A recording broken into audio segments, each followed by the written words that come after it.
with a third of the regular season gone, the Liberty Eagles are unbeaten and on the right track to reclaim a district title, led by second-year quarterback Josh Pruitt. You're off to a 3-0 start in your second year as a starter. Is that where you expected to be at this point? With our line being small, I really didn't know what to expect coming into this year. So, I mean, 3-0, yeah, it's turned out pretty good. Our line's done good, and our receivers are pretty young, varsity-wise. What's the biggest difference that you've noticed with yourself and your game from last year to now? I make a few smarter decisions. Not always the best decisions, but a few of them are smarter. I think I'm a little more accurate, but still got to work on the deep ball a lot.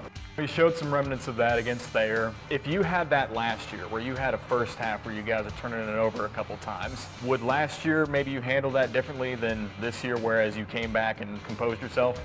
Last year, I had a lot of varsity experience like around me, the guys around me, so they kept me where I was, I didn't get down on myself. And, I mean, I guess I have that for myself. I can keep myself composed. Your dad lined up in the backfield in high school with Coach Acklin for Liberty, and now he's obviously got you as a player under him. What's that like? I've known Coach Acklin since I was little. My mom graduated with Coach Acklin, and my dad graduated the year after, so I was always at every game. I was a kid cheering at the end of the end zone when everybody scored. And I was ball boy in middle school, so yeah, pretty cool having him as coach, knowing him all those years.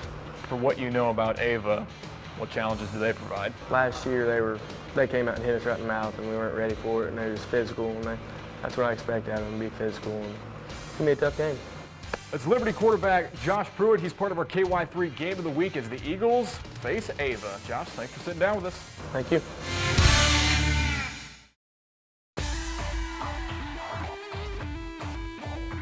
Through 5 games, Mountain Grove has outscored opponents 193-33, and a big reason for that is the emergence of sophomore QB Carter Otwell.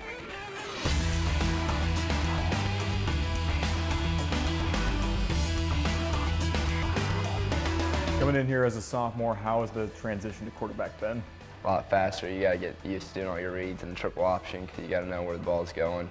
I control that, but the line does a good job up front. You've outscored your opponents so far by 160 points. What makes this offense flow so well? I think we're really getting used to things now. All the linemen are learning how to block, but I'm just getting used to my reads and stuff. I think we'll start scoring a lot more. I think we're finally learning it good, but our defense is really good too.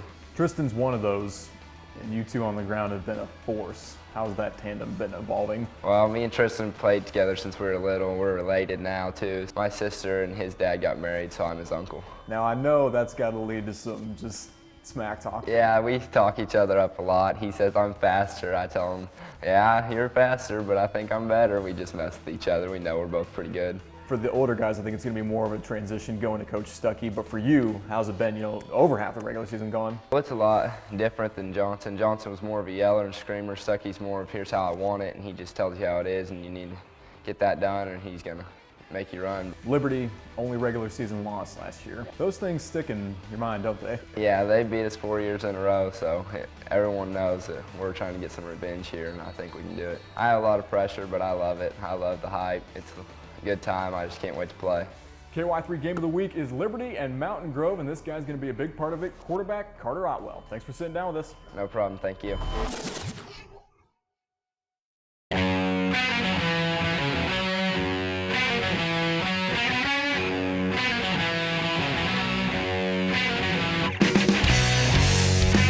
You have the rare distinction that not a lot of high school kids have, that's starting varsity since your freshman year. Is it hard to put that in perspective? Because I know that's all you've ever known. I just kind of got put in the place freshman year. Rick Shivers he didn't want to play me freshman year. He didn't want to start me at quarterback, but he kind of used the term throw in the fire. He threw me in the fire. So I'm glad he did it, and I've learned a lot.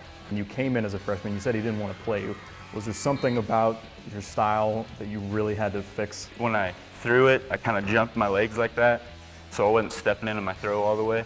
So I had to that was kind of a habit I'd developed till about sophomore year. I fixed it last year, I think, pretty good, so throw a deeper ball. Starting your high school career 0-20, that's also something not a lot of kids have to go through, but obviously last year, 6 wins. What did that do for the excitement and the energy going into this camp? Comparing teams here, you look at Liberty, I mean, Darren Acklin got there, he started out, and now look at him. That's kind of what we're pointing towards, I think, as Kabul. And I'm glad to maybe be the start of that. You lose your top rusher, your top receiver, and your top tackler from last year. What did that make you think, just as far as your responsibility going into this year? We lost a lot of speed, things we got to make up for, but I think we've got the guys, the talent. We can't beat teams just off of speed this year. If we make a mistake, we can't outrun them every time, so we're going to have to play smarter. What is a typical game day like for Tanner Barnes? Wake up, nervous. Just a regular school day. I mean, just knowing, you're going to be out there fighting, looking at your teammates down the hallway all day and saying, you know what, we're going to be out there tonight. We're going to be at war tonight. That's Tanner Barnes, quarterback at Kabul. He's part of our KY3 Game of the Week. The Bulldogs traveling to Hollister. Tanner, thanks for joining us. Thank you for having me.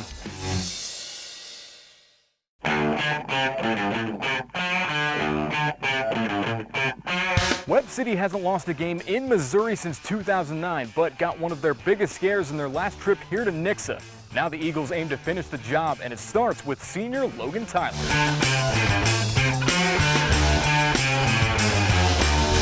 Some kids you put in there, they're good athletes, so stick them at quarterback, and a lot of times it just doesn't work out based on the system. But for you, what's it been like?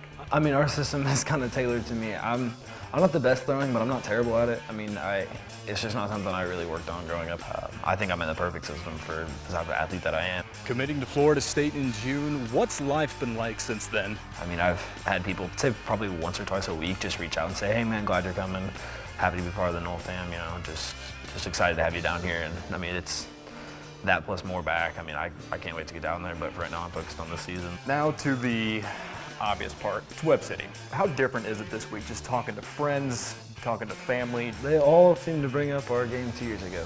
And, oh man, we almost had them. Oh man, we were so close, whatever. And a lot of people are still hung up on that, but they need to realize that this group has as good of a shot as that group did 2 years ago. What looks different to you about this year's Webb team? Our matchups that we have, it doesn't really play in anybody's hand. Anybody's, oh, we got this guy, he's so much better than theirs. But it doesn't really play that way out on paper, but I mean, football's not played on paper, so I guess we'll see what happens on Friday. This one's a little more random, but what is a typical game day like for Logan Tyler? I have my certain things that I have to do, like Frosted Flakes, Three Musketeers, coffee, have to play a game of Madden. I have my set schedule. Walk the field by myself, listening to Enter Sandman, the ultimate warm-up song for football. Line up with my team and walk out and get ready to dominate. That's Nixa quarterback Logan Tyler, part of our KY3 Game of the Week, and it's a big one. Nixa hosting Webb City. Logan, thanks for sitting down with us. Thanks for coming, appreciate it.